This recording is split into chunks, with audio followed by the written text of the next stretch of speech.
Hello, my dear viewers. This is your boy Bhuvi. Today, I'm going to talk about a interesting topic that you all love to hear about it, which is gold, the yellow metal.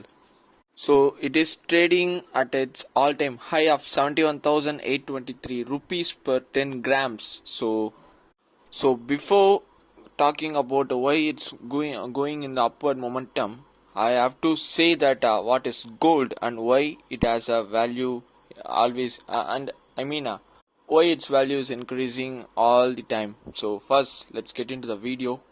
So gold is the oldest class of assets, which is it has no utility other than preserving the value of your currency at present.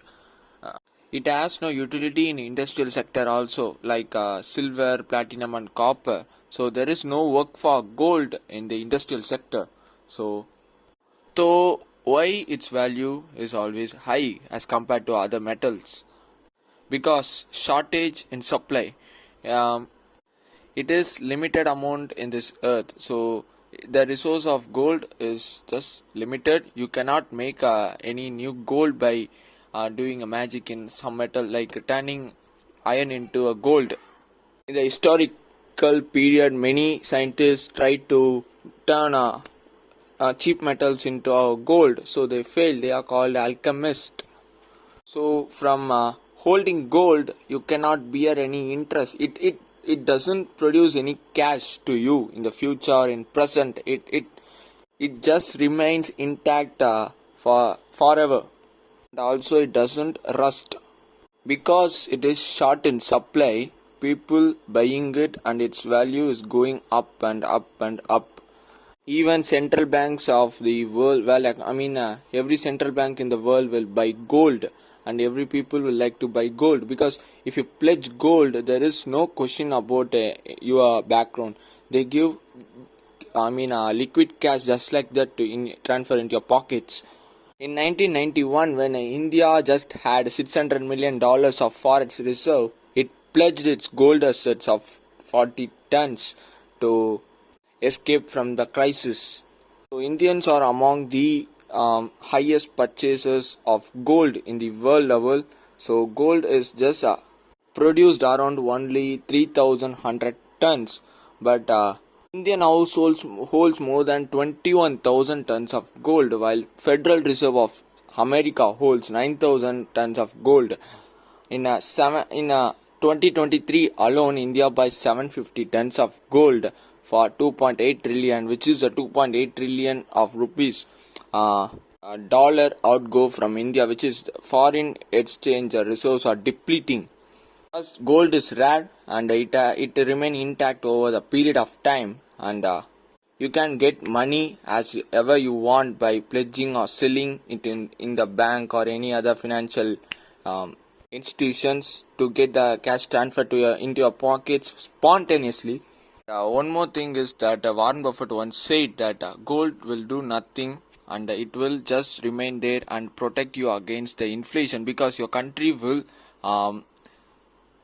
print cash daily, so your value of currency will depreciate. But the gold is something which is stagnant in supply, and its total existence of gold is very limited, so that you can protect your value against a depreciation of your currency. So in America, that is it might be a poor way to invest. Investing in gold is poor way in America, but in India, Indian currency also depreciate, and the gold is backed in dollars, so against dollar rupee will depreciate, so the edge against the inflation, and there is a inflation also and depreciation against dollar also. There is a double whammy effect. So gold is the only hedge to protect your value of a currency, especially in India and Asian countries. So many people believe that dollar is pegged against gold by the relationship between dollar and gold was broke out early by President Nixon in 1971, when America printed more money than the gold it should hold against it. Which is, if I have this amount of gold, I should only have this amount of dollars. So if I print more dollars, people will come and ask that Let's say if they redeem all the dollars into gold, where do I go? So then Nixon came and said inflation is very high and the economy is in a poor condition, and we don't have that amount of gold. We printed more dollar, so we are cutting the connection between gold and dollar in 1971. So from then on, gold skyrocketed. Let's say if you take every financial crisis, every recession, every depression, the gold will be a only hedge, which is in those period of time, gold spiked to its all-time high because it's a only plausible and formidable asset against any any financial instruments. So the reason behind skyrocketing of gold in today, I mean in present, because of Fed said you might expect 3 rate cuts in this financial year. I mean calendar year 24, and also one official said that if the situation is remained intact, which is strong employment numbers are showing and economy is in a good condition, we won't cut rates in calendar 24, which is 2024. So there might be no rate cuts in 2024 as per the speculations. In my expectation, I expect at least one rate cut so that the gold will skyrocket another new highs in the coming future. Relationship between interest rates and gold is that if you tighten the interest rate, which is if you raise the interest rates, the money will be in short in supply and the value of gold will decrease. While if you loosen the lever, the money will flow into everyone's pocket where everyone has money, but the gold is in limited amount, so that the value of gold will rise, and I mean it will adjust to the volume of money in the economy. If you need to know how our country's inflation level, the gold is a good indicator that if gold is rising, you can safely assume that there is the central bank is printing more money. So there is one more reason in India that central banks don't like to buy gold as per the, central banks don't like citizens to buy gold in privately because it is a import, because you have to deplete your forex reserves.